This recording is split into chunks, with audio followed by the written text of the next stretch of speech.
Welcome, Brad. Good to see you again. I know these people are just about as excited as I am. It's great having you here, buddy. That's a long walk. You know what he told me he's going to do? He said he's going to do a wheelie. So let's shame him into doing that when he does leave. Brad, is it getting any easier? I know, life has dealt some cards to some people that not always be good, but I think you're one of the strong ones, and tell us what's going on, if you would. Oh, it's definitely getting easier.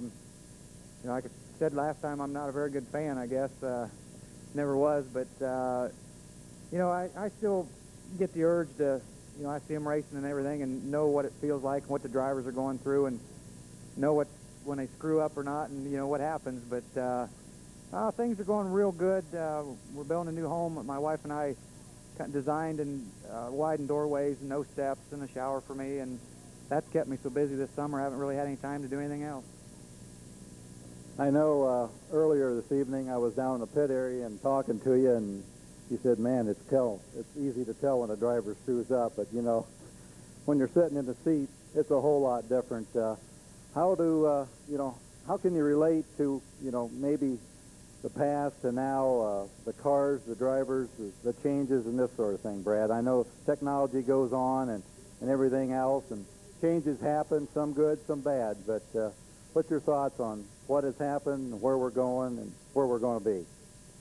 Well, I have to admit, Weld Wheel came out with a spoked wheel for the front of the race cars, and I'd seen pictures in Speed Sport, and that kind of, at the time I thought, boy, I used to be one of the first ones to get all this new trick stuff and knew it, and I'd see pictures and I couldn't figure out how it bolted on, and that bugged me till I, finally talked to somebody to find out how they were held on there. But, and I thought, well, things are going on and the cars are getting the technology and stuff, and I'm losing track. And Kenny Jacobs had his car down his house a couple weeks ago, and first time I'd really been that close to a new race car, and shoot, they're still just a sprint car, and they haven't changed a whole lot. As far as where they're going, when you're on the other side of the fence, things do look a little different, and I think they do need to do something to control the cost. Just in the few years, I ran the World of Outlaws, there's been a lot of good car owners that spent a ton of money, but they'd only last a year or two. And I think a lot of them were successful businessmen that, racing's not a good investment. And they maybe thought they could buy the best and go out there and win. It was going to be easy, and when it wasn't, they didn't like that.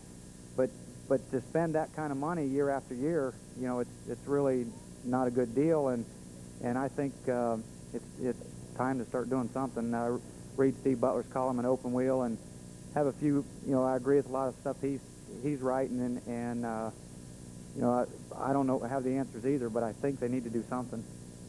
Well, racing never was cheap, and it hasn't gotten any cheaper or less expensive, but technology, the aircraft industry has played a part in all of this, and lightweight component parts that just don't last as long as well as motors. So, it is a good racer is one who finds ways to be innovative. I can remember some years ago that you were in that same position, and quite honestly, it becomes challenging with all the restrictions and everything else, but I agree wholeheartedly, Brad. We got to, there's something that can or needs to be done.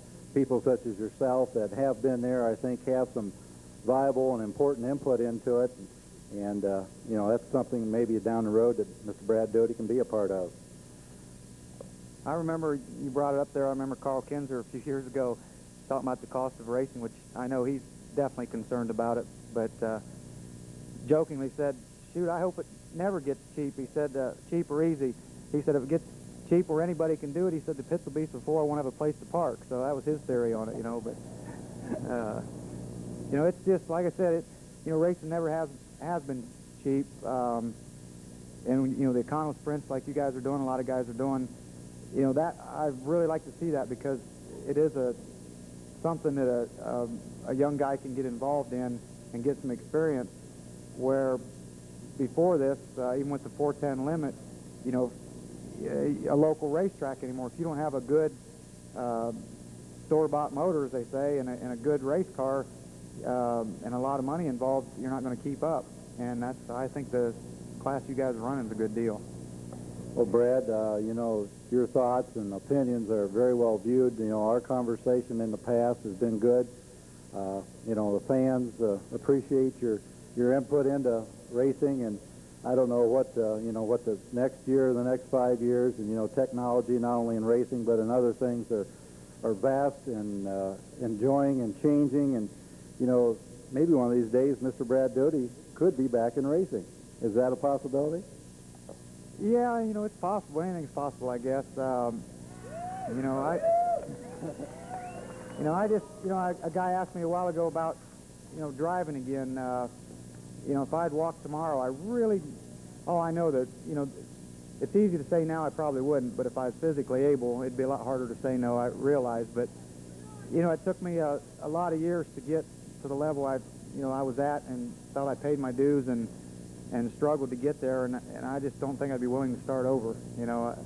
But, you know, I like I said, it's easy to say that now because I can't, but I really don't think that, you know, maybe involved, you know, as behind the scenes or something, but not as a driver. Well, I think, you know, this would be a good one. I don't know what you people think, but my thoughts on this is, a man with this knowledge and ability, we need you, buddy. We need you someplace, so.